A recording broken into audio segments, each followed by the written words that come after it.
this is Slime Rancher! I'm Eustace the Monk. This one is pretty new to early access, and right off the bat I'm amazed at how complete the game is compared to some other early access games I've tried. You're a rancher named Beatrix LeBeau, who has traveled 1,000 light years to a place called the Far Far Range to make your fortune ranching these little slimes.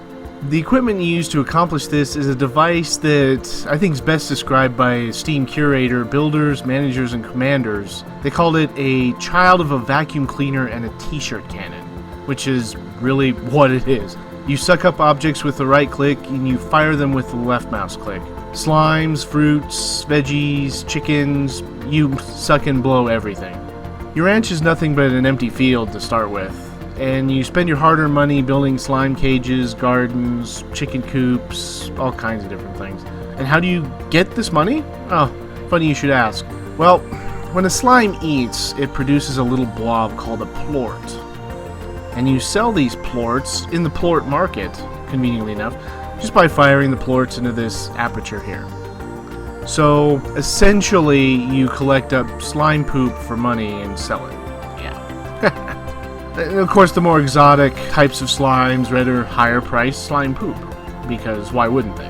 And you have to make sure to keep your corralled slimes pretty well fed, otherwise they get cranky and they get little frowny faces and they try and jump out of their cages, and they actually do sometimes succeed in jumping out of their cages, and then they're jumping all over the ranch and it becomes a pain in the ass.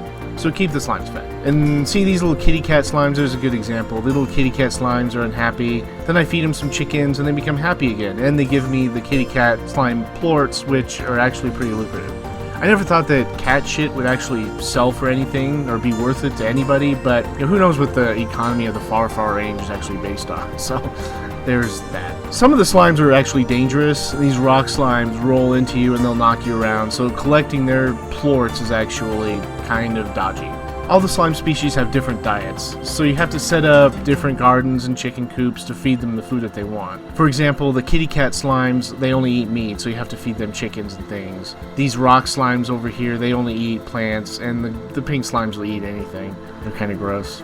You can breed new slimes by feeding them the plorts of the other slime species, but you'll need to be careful because the offspring will grow too big for your t-shirt cannon to suck up. The best you can do is suck them up against the nozzle of it and then move them around. That kind of makes it difficult to ranch them. And the big slimes, their plorts aren't worth any more money than the small ones, so the large ones are kind of a pain in the ass and I try to avoid them. Some slimes need special corrals, like for example these phosphorescent slimes, they have butterfly wings, so you gotta put a top on them, and they don't like the sunlight, so they dissolve when the sun hits them unless you build them a special shaded corral. The pink slimes here, they're the kind of the roaches of the Far Far Range. They're everywhere, they eat anything, and they breed with everything, so they spread out all over the place. It's pretty hilarious to turn your back.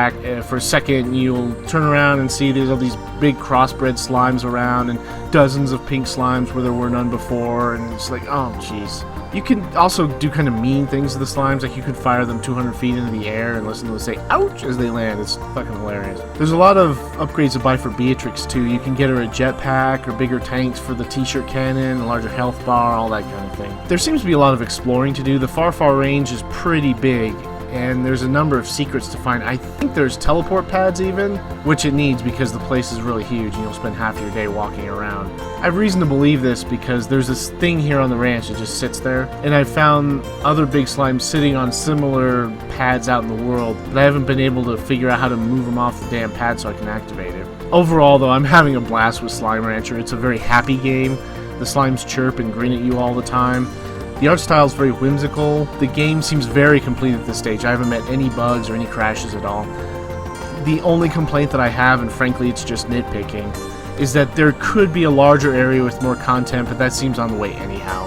There could be more slime types and more things to buy, but like I said, it seems like it's on the way, so it's just nitpicking, I believe, at this point. If you play Slime Rancher, it'll make you happy. If it doesn't, you're probably a bad person or something, and there's no video game that'll help with that.